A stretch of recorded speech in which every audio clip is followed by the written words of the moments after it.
The gentleman from Michigan, the ranking member of the Ways and Means Committee, Mr. Levin. The gentleman from Michigan is recognized. Thank you, Mr. Elliott, for yielding, and to Mr. Smith also, congratulations on your work. I rise today in strong support of House Resolution 447, supporting the democratic aspirations of the Ukrainian people and their right to choose their country's future and to choose its direction, free from fear or intimidation, whether internal or external. For 3 months now, countless scores of Ukrainians across the country have braved not only the bitter cold, but also the constant threat of government-authorized violence to peacefully stand up for the universal principles of democracy and respect for human rights. With this resolution, we in the U.S. House stand with them now. Years ago, I joined a large number of members of the Ukrainian American community that I proudly represent in the 9th Congressional District to express support for those demonstrating in the still colder winter in Ukraine.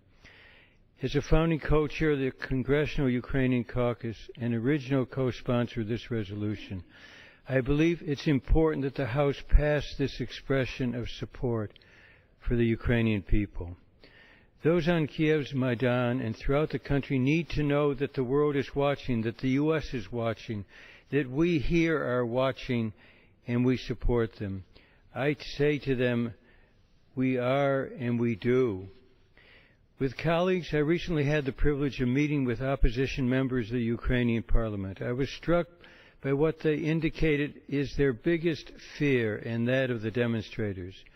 There's the fear of riot police and government-backed thugs beating peaceful protesters, abhorrent behavior that has happened resulting in numerous deaths. There's the fear of being among the disappeared. According to reports, 20 opposition activists are still missing.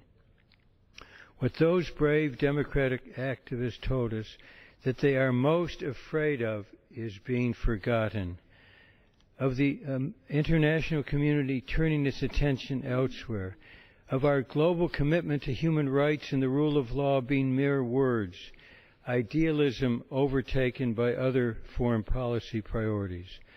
The House today will take an important step to ensure that does not happen, that fear is not realized. Together with the Obama administration's continued forceful efforts and the earlier passage of a similar resolution in the Senate, we present a unified American front. We show the people of Ukraine that we will steadfastly support their democratic and European aspirations. We show Ukrainian President Yanukovych that America will not sit on the sidelines in the face of their government repression and gross human rights violation. And as the Obama administration has shown, America will not only condemn, we will take action. Like others, I welcome the State Department's revocation of visas held by Ukrainian government officials found to be responsible for violence against peaceful protesters. I encourage the administration to take additional action, including targeted financial sanctions should violence and human rights violations continue, which is what this resolution calls for. It is time for the government of Ukraine to immediately cease the use of violence, recognize the human rights of peaceful protesters and independent media, and participate in a true national dialogue with the opposition. I urge all of my colleagues to stand up with the courage, resilience, and indomitable spirit of the Ukrainian people and pass this resolution. Thank you, and I yield back. The gentleman reserves the balance of his time. The gentleman from New Jersey is recognized. Madam Speaker, we can